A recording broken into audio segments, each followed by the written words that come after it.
And welcome back to Traffic Talk here on Good Day Acadiana with Ashley Moran from the Acadiana Planning Commission. I'll tell you what, though, Ashley, this has been fantastic. We might need a part 2 to this discussion because there's so much. We're talking about controllable delays, what you need to know regarding airlines and what they're going to do to help respond or lack thereof to that. Yes, unfortunately, you have to be incredibly proactive anytime you fly. And I always forget about this, but you always need a good reminder. Okay. First thing first, try to get the app if possible for the airline. Sometimes it won't work, and you need to call them directly.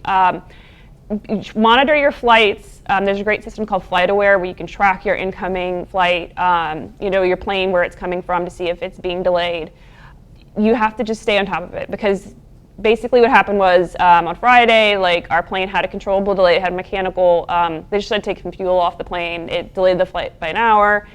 My connecting flight was about an hour and a half, so I didn't have enough time to do the connection. And they did not do anything proactive. That was all. And then that's the thing that blows my mind. That they turn around and say you have to do all this. They did not do anything where they asked people to stay on the. I've heard some airlines will do this. They'll ask people if it's your terminal destination. They'll say stay in your seat and let the people with connections get off first. They didn't do anything like this. They were just basically figured out, and they could not get me home until the next day. Or basically they said you could fly into this neighboring city and take an Uber, rent a car, have somebody pick you up. Oh, great, I had something to do the next day. My daughter was in a robotics competition all day on Saturday, so I was I had to find the neighboring city and have somebody pick me up, which costs money. Yeah, well, you've already paid all this money for a flight that they're not really doing anything to help. It was a lot of money. It was a very expensive flight. So it just is what it is. You have to just stay. You have certain rights, and then there is some new rules coming for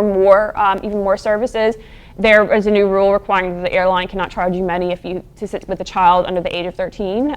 Very important. If you're a service member, there's a ton of benefits and such that airlines are supposed to provide to you. So just read up on it and just stay on top of it. And what was that dashboard thing that you talked about? Yeah, it's the US DOT customer service airline dashboard. Definitely check it out. Know your rights when you're going in there because they will not tell you what they are supposed to be doing for you. You will have to advocate for yourself. And do it in a nice and polite way, but a lot of times even the gate agent will tell you will have to call customer service in order to get your rights. Well, we are glad you made it home finally after that. No, it's fine. I just want to share my experiences because it had been about a year since I flew, and yeah, absolutely. I totally forgot. Well, Ashley, thank you so much for sharing that great helpful hints here and tips. We will see you next week for another edition of Traffic Talk. But coming up, we're talking about your weather and when we could see some